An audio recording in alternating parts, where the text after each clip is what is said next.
guys, welcome back to the horror with your hostess with the mostest, Jennifer. So we are going to get cracking to the top 10. Yes, the top 10. So at number 10, a second werewolf movie. Once again, like I stated earlier, I'm not the biggest werewolf fan. There's only like a couple of werewolf movies that I really enjoy. So if like I really like them, obviously they've got to be pretty special to me. So at number 10, that is Silver Bullets. I'm pretty sure I've done a review on this. Possibly, I think I did. I'll probably like review this or re-review it at some point. But this is a really great movie. I love it. Terrific cast, terrific little cast and everything. I can't even say enough about this movie. And still, even when I pop this in today, I still like. It doesn't necessarily scare me, but I'm definitely like, like it gets me excited and everything. So that's a good movie when after all these years, it still kind of makes me pull up the covers a little bit. So at number nine, next one up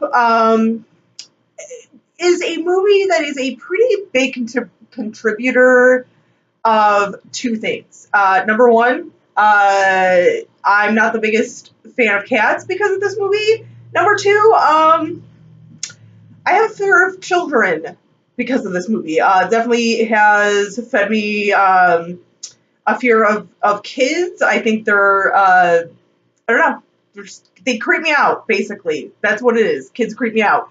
And that is Pet Sematary. I love this movie, and oh my god, like Zelda in this movie. Oh my god, still to this day, like the actor who portrayed Zelda, the man who portrayed Zelda. Oh my god, every time I get to the scenes with Zelda, I'm just like, whoa, creeps me out. And little Gage after he dies and he's reanimated.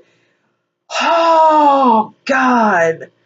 Creepy kids and me just do not work well. That's why I don't have kids. I'm just saying. Anyway, I like kids. Kids are cute. They're whatever, but I'm glad I don't have any. Anyway, so at number 8, a movie I saw, I think,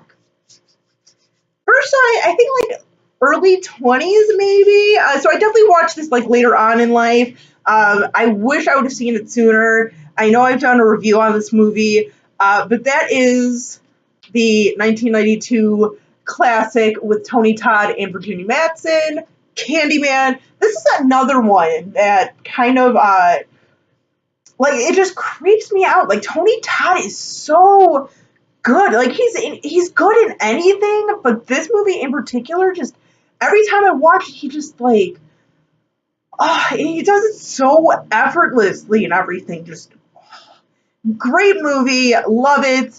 If you have not seen this movie, watch this movie. Sequels are, from what I remember, are pretty forgettable. At least watch the first one. So it's always a fun one to watch. Like I said, it still kind of creeps me out a little bit. So that's always a good thing when a movie can do that, and that it lasting impression on you. Next one up at number 7, one that I saw pretty young. I know it was on TV. Came across it, and I thought it was like the goofiest movie ever. But it just kind of has stuck with me my entire life. It's a fun little one. This is one that I know I've reviewed a couple of times on my channel, and that is Killer Clowns from Outer Space. Love this movie. Love the clowns in it. You guys know I've talked about, I believe it's this guy, the little like short stack guy who's always kind of like getting into like mischief and stuff, like more than like normal.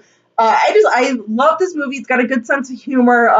If you have a clown phobia, you probably shouldn't watch this movie. But if you don't, you want a good old time and everything, a good old movie, good like chuckle and everything, watch this movie. Love it. I love it. Love it.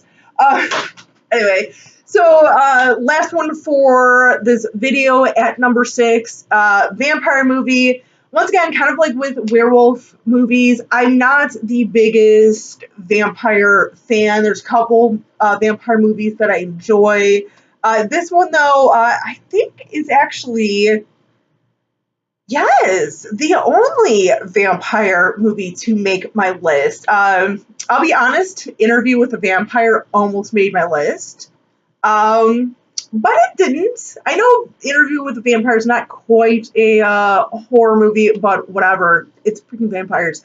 But the one that made my list is The Lost Boys. Like, how is this not gonna make my list? Seriously, great movie, great cast, great soundtrack. Like, don't watch The Tribe though.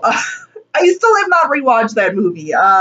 I know I need to rewatch it, actually watch it all the way through, but whatever. We're talking about The Lost Boys.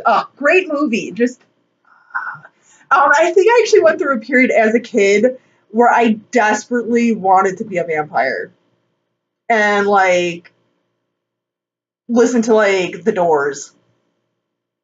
You know, that's not weird, right? That's not weird. Whatever. No, but I grew out of that phase and everything. But The Lost Boys. I know Jen over at Jen's Reviews from the Grave. She'll be happy about this. I think her and her boy will be happy that this one made my list. It's so close to making the top five, but Jen, I know you're gonna like my top five. Just saying. But yeah, I love this one. It's a great one. So yeah, that was number six. Number six. Till next time, you guys. In my next video. Don't even know what that was all about. Whatever. But till next time, you guys, stay creepy, classy, and a little bit sassy.